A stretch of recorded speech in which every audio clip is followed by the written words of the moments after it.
नमस्कार छात्रों, मैं doctor Ashish Shukla, department of geography, BSR government arts college से मुखातिब हो रहा हूँ।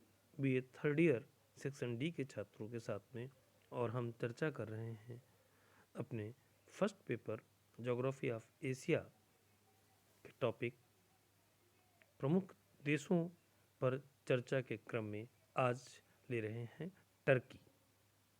इसके पूर्व के वीडियो में हमने जापान पर आपसे चर्चा की थी। टर्की एशिया माइनर के नाम से विख्यात एशिया और यूरोप जैसे विशाल महाद्वीप के मध्य स्थित है। टर्की दक्षिणी पश्चिमी एशिया का महत्वपूर्ण देश है। भौगोलिक दृष्टिकोण से इसकी स्थिति अत्यंत महत्वपूर्ण है। एशिया, यूरोप तथा अफ्रीका महाद्वीपों के संगम स्थल के समीप स्थित टर्की एशिया का वह देश है जो सबसे महत्वपूर्ण राजनीतिक स्थिति रखता है। टर्की का सामाजिक, राजनीतिक, आर्थिक व धार्मिक अध्ययन स्पष्ट करता है कि इस देश के प्रत्येक क्षेत्र पर एशिया तथा यूरोप की छाप पड़ी हुई है। एशिया में विकसित ईसाई तथा इस्लाम धर्म की सभी विचार, नीतियाँ आर्य, बेबीलोन तथा ईरानी सभ्यताओं का इसी देश द्वारा यूरोप में प्रचार हुआ था। इसके अतिरिक्त यूरोप की प्रमुख रोमन तथा ग्रीक संस्कृति का प्रवेश महाद्वीप में इसी देश के द्वारा हुआ था। इसलिए इसे डडले स्टाम्प ने टर्की को एशिया का प्रवेश द्वार भी कहा था। एशिया में यूरोपियन साम्राज्य के प्रवेश तथा पश्चिमी रीति रिवाज के चलन में इसी देश के द्वारा सहायता मिली थी।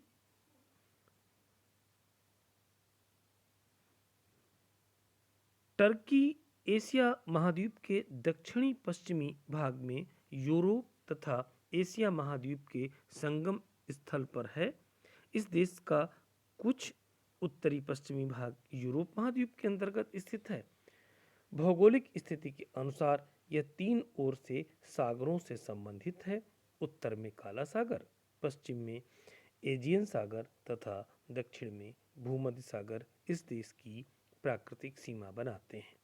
टर्की 25 डिग्री 40 मिनट पूर्वी देशांतर से लेकर 44 डिग्री 50 मिनट पूर्वी देशांतर तक तथा 35 डिग्री 50 मिनट उत्तरी अक्षांश से लेकर के 42 डिग्री 5 मिनट उत्तरी अक्षांश तक विस्तृत है।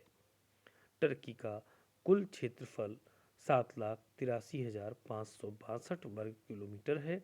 यह पूरब से पश्चिम अधिकतम 1,440 किलोमीटर तथा उत्तर से दक्षिण अधिकतम 480 किलोमीटर लंबा व चौड़ा है। देश के उत्तर में काला सागर, पश्चिम में एजियन सागर और दक्षिण में भूमध्य सागर सीरिया एवं इराक तथा देश एवं पूरब में ईरान एवं उत्तर पूर्व में जॉर्जिया देश स्थित हैं जो इसकी सीमा बनाते हैं। इस देश की तट रेखा लगभग 7,126 किलोमीटर लंबी है।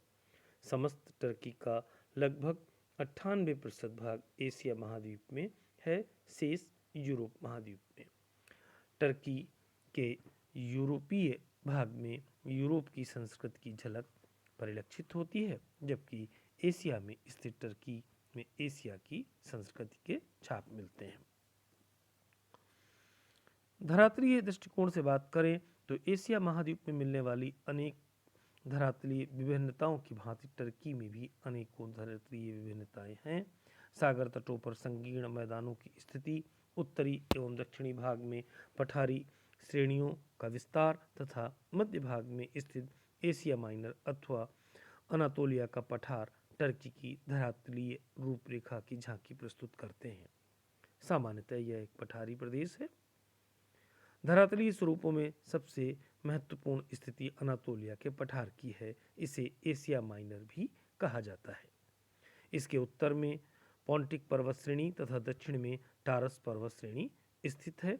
टर्की का यह पठारी भाग अर्मीनिया तथा कुर्दिस्तान के उच्च प्रदेशों के पश्चिमी भाग में फैला हुआ है। पठार की औसत ऊंचाई 760 मीटर है। यह पठार तस्तरी नुमा है। इसके मध्य में तुजगोल नामक खारे पानी की झील है। पूर्वी पठारी भाग पर 1800 मीटर की ऊंचाई पर वान झील स्थित है। इसका निर्माण ज्वालामुखी के लावा प्रवाह द्वारा नदी के मार्ग में अवरुद्ध होने से हुआ था। नदियों ने इस पठार को अनेक स्थानों पर काट दिया है। अनातोलिया पठार के उत्तर तथा दक्षिण में पर्वत श्रेणियां मिलती हैं। उत्तर में स्थित पॉन्टिक पर्वत तथा दक्षिण में स्थित टारप्स पर्वत श्रेणी टूटी फूटी पर्वत श्रेणियां हैं जो अर्मीनिया की घाट से निकल करके पूरब से पश्चिम की दिशा की ओर फैली हुई हैं।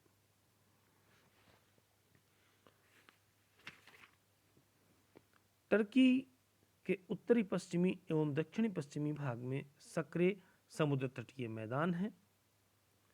इनकी किसी किसी स्थान पर चौड़ाई 25 से 30 किलोमीटर तक है। दक्षिणी मैदान अधिकतम चौड़ा है। इन मैदानों का निर्माण नदियों द्वारा लाई हुई मिट्टी से हुआ है। प्रमुख नदियों में किंजिल तथा कालकिंद हैं। एजियन सागर में गिरने वाली नदियों में कैकास, बरगुस, हरमेस, कैरस्टर, मेंड्रेस आदि हैं। भूमध्य सागर में गिरने वाली प्रमुख नदियों में लामाज तथा केलुकदनूज नदियां प्रमुख हैं। स्टाम्प महोदय ने टर्की को 3 भौतिक भागों में विभक्त किया था। पहला तटीय मैदान, इसमें काला सागर तटीय मैदान, एजियन सागर तटीय मैदान तथा भूमध्य सागर तटीय मैदान सम्मिलित है। दूसरा बलित पर्वत श्रृंखला, इसके अंतर्गत पॉन्टिक पर्वत श्रृंखला, टारस पर्वत श्रृंखला तथा अर्मीनिया पर्वत श्रृंखला सम्मिलित है। अनातोलिया का पठार, इसके अंतर्गत पूर्वी तथा पश्चिमी पठार सम्मिलित हैं। जलवायुगत परिस्थिति की बात करें तो टर्की की जलवायु में धरातल की भांति अनेकों विषमताएं हैं। एशिया के जलवायु प्रदेशों के अनुरूप ही टर्की में 2 प्रकार की जलवायु पाई जाती है, भूमध्य सागरीय जलवायु एवं ईरान तुल्य जलवायु। लेकिन जब हम टर्की की जलवायु की प्रत्येक दशाओं के बारे में विस्तार से करेंगे अध्ययन, तो इसमें जलवायु की दशाएं धरातलीय बनावट से प्रभावित होंगी, ऐसा प्रतीत होता है। यहाँ ग्रीष्मकाल का तापमान 24 डिग्री सेंटीग्रेड से 28 डिग्री सेंटीग्रेड तक तथा शीतकाल में -1 डिग्री सेंटीग्रेड से 8 डिग्री सेंटीग्रेड तक पाया जाता है। वर्षा का वार्षिक औसत 55 से 80 सेंटीमीटर तक पाया जाता है। जलवायुगत दशाओं के आधार पर टर्की को 4 भागों में बांटा गया है, दक्षिणी एवं पश्चिमी तटीय प्रदेश, उत्तरी तटीय प्रदेश, मध्यवर्ती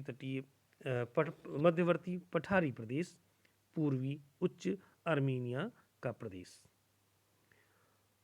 आपको साझा किए गए PDF में इनके मानचित्र व विस्तृत क्षेत्रों को दर्शाया गया है, जिसका कि आप अभ्यास करेंगे।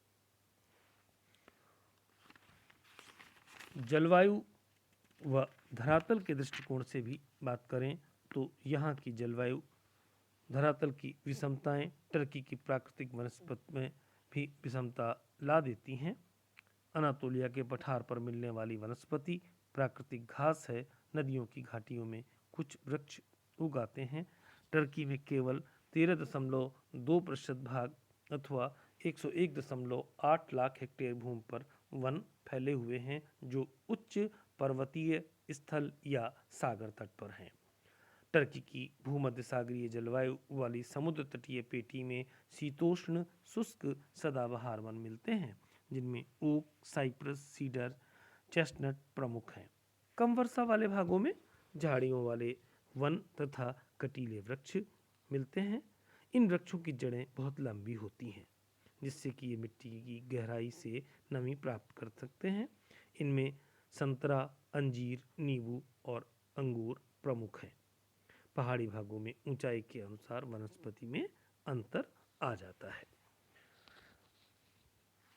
टर्की के जो अन्य स्वरूपों में पशुपालन की बात करें अगर तो टर्की के धरातलीय बनावट में जो भिन्नता मिल रही है उसी के अनुरूप यहाँ पर विस्तृत स्टेपी घास पर टर्की की घुमक्कड़ जनसंख्या अपना जीवन निर्वाह करती है। ग्रीष्म ऋतु में ये खानाबदोश चरवाहे अपने पशुओं को लेकर पठारी ढालों पर चले जाते हैं और शीत ऋतु के आने पर मैदान अथवा नदियों की घाटियों में उतर आते हैं। टर्की की जनसंख्या का एक बड़ा भाग खेती अथवा पशुपालन में संलग्न है।